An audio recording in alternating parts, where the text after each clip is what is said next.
ചിന്താവട്ടത്തിന്റെ ഈ പുതിയ എപ്പിസോഡിലേക്ക് ഏവർക്കും സ്വാഗതം. ഇന്നത്തെ ചിന്താവിഷയം പുതിയ കൃപകൾ. വായനാ ഭാഗം യെശയ്യാ പ്രവചനം 43 അധ്യായം 18 മുതൽ 21 വരെ. മനപ്പാഠം വാക്യം 19.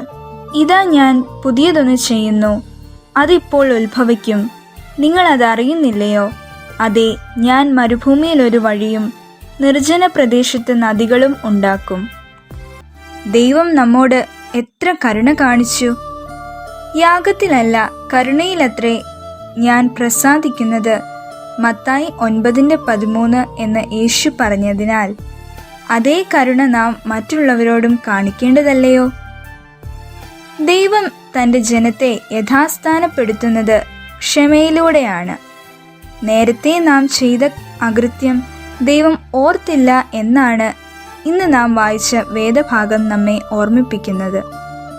മാത്രമല്ല, ഇന്ന് നാം ദൈവത്തെ പ്രസാദിപ്പിക്കുന്നവരാകണം. ഭാവിയിൽ അവിടുന്ന് നമുക്കായി ഒരുക്കി വെച്ചിട്ടുള്ള വാഗ്ദത്തങ്ങളെയും ഓർക്കുക. ദൈവം മറന്നു കളഞ്ഞത് നാം പിന്നെയും ഓർക്കേണ്ട കാര്യമുണ്ടോ? നാം എന്തെങ്കിലും പ്രത്യേക കാര്യം ചെയ്തതിനാലല്ല ദൈവം നമ്മോട് ഇടപെടുന്നത്, മറിച്ച് കരുണയും കൃപയും കാട്ടിയതിനാലാണ്. ജയിലിലായിരുന്ന മകനോട് കരുണ കാണിച്ച് അവനെ ജയിൽ വിമുക്തനാക്കണമെന്ന് പറഞ്ഞ് ഒരമ്മ നെപ്പോളിയനെ സന്ദർശിച്ചു.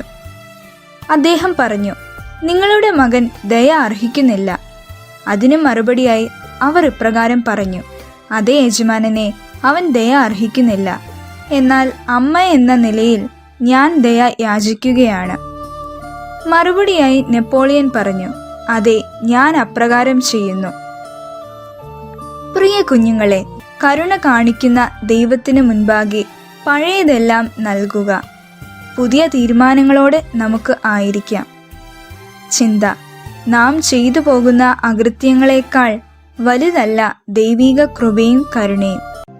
പ്രിയ കൂട്ടുകാരെ, ഇന്നത്തെ ചിന്ത നിങ്ങളുടെ ജീവിതത്തിൽ ഏറ്റവും പ്രയോജനകരമായി എന്ന് വിശ്വസിക്കുന്നു. ദൈവം നിങ്ങളെ ഏവരെയും അനുഗ്രഹിക്കട്ടെ.